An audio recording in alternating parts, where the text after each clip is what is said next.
Hey everyone, and welcome back for another deep dive.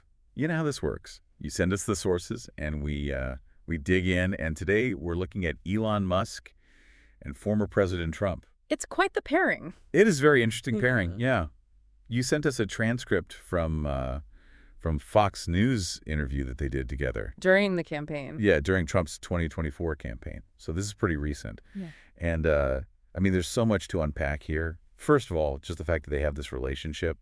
Well, yeah, I mean, Trump sued Twitter, Yeah. which Musk now owns. Exactly. And he even mentions in the interview that he offered Musk a discount on the settlement. Right, so there's history there. There's definitely some history there. Yeah. And then there's that whole thing about Musk potentially playing this like tech support role in a Trump administration. Right, that's not a cabinet position. Right. But almost like an advisor. Yeah, to make sure that Trump's executive orders actually get implemented. Yeah, because that can be tricky. Yeah, they can face resistance from the bureaucracy. Right?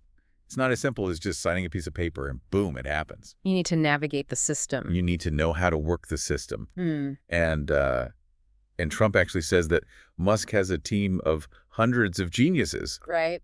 that would be helping with that. Yeah. And then there's that whole story about Starlink, Right. which is Musk's satellite internet service being used after that hurricane in North Carolina. And Trump says he wasn't even aware of it. Yeah, he didn't even know about it until then. Right. So it's kind of interesting to see how these private ventures that Musk is involved in can have this real impact on things like disaster relief and communication access. Right, which are traditionally thought of as government domains. Exactly. And then the interview touches on this whole media narrative of trying to drive a wedge between Musk and Trump. Right. There are definitely attempts to portray them as being at odds. Oh, yeah, for sure. Yep. Like, they even talk about that news headline that said President Musk was attending a cabinet meeting. Right. It's like they're trying to create this rivalry. Yeah. It's like they're looking for a fight where there may not be one. Exactly. And then that leads into this whole discussion about Trump derangement syndrome. Right, which Musk uses to describe the extreme reactions that people have to Trump. Yeah. Like, he tells this story about being at a friend's birthday party. Right. And things got really awkward when Trump's name came up. It just highlights how polarizing a figure Trump is. Yeah. And how difficult it can be to have a nuanced conversation about him. Absolutely. It's interesting because Musk is catching some heat from the left for associating with Trump. Right. You know, he's this champion of electric vehicles and renewable energy. Which are seen as progressive causes. Right, exactly. Yeah. So it's like people are having trouble reconciling that with this alliance. It's like his image has shifted in the public eye. Yeah, like, is he still the hero or is he now the villain? It's a fascinating question. It is. And of course, we know Musk is involved in so many groundbreaking projects.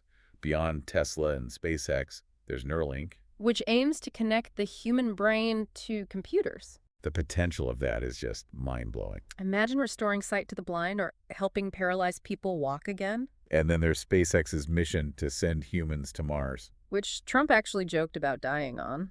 It's just not on impact. Their banter is something else. It really is. Yeah. It's definitely a unique pairing. Musk pushing the boundaries of technology and Trump with his bold and sometimes controversial statements. He keeps you guessing. It definitely does. So we were talking about some of Musk's other ventures like Neuralink and the Mars mission. Yeah. But there's this other thing with SpaceX that's pretty wild. The astronauts that got stranded. Yeah. It's crazy. They were only supposed to be up there for 8 days and end up stuck for 300. Yeah. Now Musk and SpaceX are going to go get them. It is a crazy story. It is. And Trump claims that they were left up there for political reasons.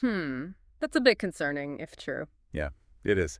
It makes you wonder about the politicization of space exploration. I mean, especially with the timing of this rescue mission happening right in the middle of the campaign and Trump talking about Musk's involvement in his potential administration. It's like something out of a movie.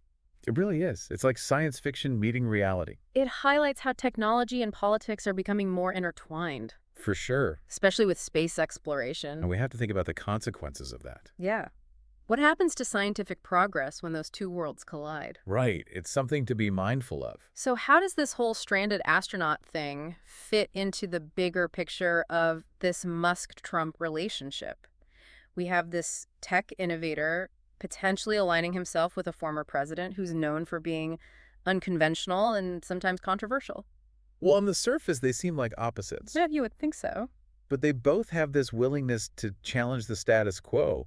They're both disruptors I like that.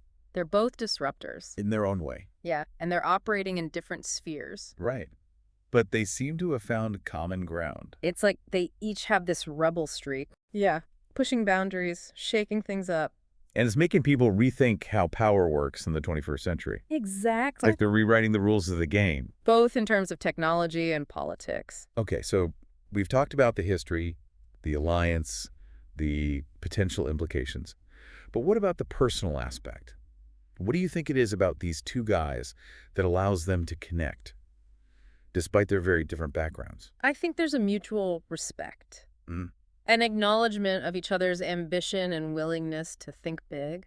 They both seem to appreciate those qualities. Yeah, even if they don't always agree. And maybe there's that shared experience of being in the public eye. Right, dealing with the constant scrutiny. The criticism, the praise, the whole roller coaster. Yeah, it can create a bond. Like a sense of camaraderie. Absolutely. Maybe they see themselves as outsiders. Even though they've achieved incredible success, Right, exactly. they've both been praised and vilified. Maybe that's the glue that holds the relationship together. It's possible. So we've covered a lot of ground here. The history, the alliance, the implications, the personal dynamics. Yeah. But there's one more piece of the puzzle we need to look at before we wrap things up. You mean Doge? Yeah, Doge. What role does it play in all of this? We'll get into that and more after a quick... Hold on, let's just keep going. You got it. Let's unravel this Doge mystery. Okay, so let's talk about Doge. It sounds like some kind of team or initiative focused on putting Trump's policies into action. Yeah, but the details are pretty vague. Yeah, it's a bit of a mystery. Musk mentions being the tech support for Doge. Right. And he says that the software engineers involved could be making millions in the private sector. Wow. But they're choosing to work for Doge for way less. That's dedication.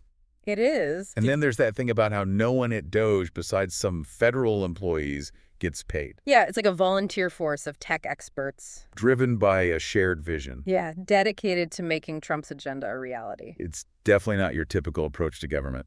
Not at all. They're basically building a parallel structure. Yeah, fueled by technology and ideology. It's like they're creating a new operating system for government. Bypassing all the usual roadblocks. So what does that mean for the future? I mean, could this lead to more effective policy implementation? Potentially. But what about accountability and transparency? That's the big question. If Doge is operating outside the established channels, how can we be sure it's serving the public good? It's kind of a black box right now. It is. And that's something we need to pay attention to. Because power without oversight can be dangerous. Absolutely. Even with the best intentions. So let's say Trump wins in 2024. Could Doge become a permanent fixture? It's hard to say, but it seems like they're thinking about it. Imagine a government where technology plays this central role in policy, and it's all driven by volunteers. It's a fascinating idea. A little unsettling, too. Yeah, for sure. Well, we've covered a lot in this deep dive. We have the history, the alliance, the implications, The personal dynamics. and the enigma of Doge. And it seems like we're left with more questions than answers. That's often the case with these two. Musk and Trump, they definitely keep us on our toes. They're not afraid to push boundaries. And whether you agree with them or not, they're shaping the future. Absolutely. So as we wrap up, I think the big question is, what happens next? What does the future hold for this alliance? And how will it impact the world? That's something we'll all have to wait and see. And something we'll continue to explore here on the Deep Dive. Thanks for joining us.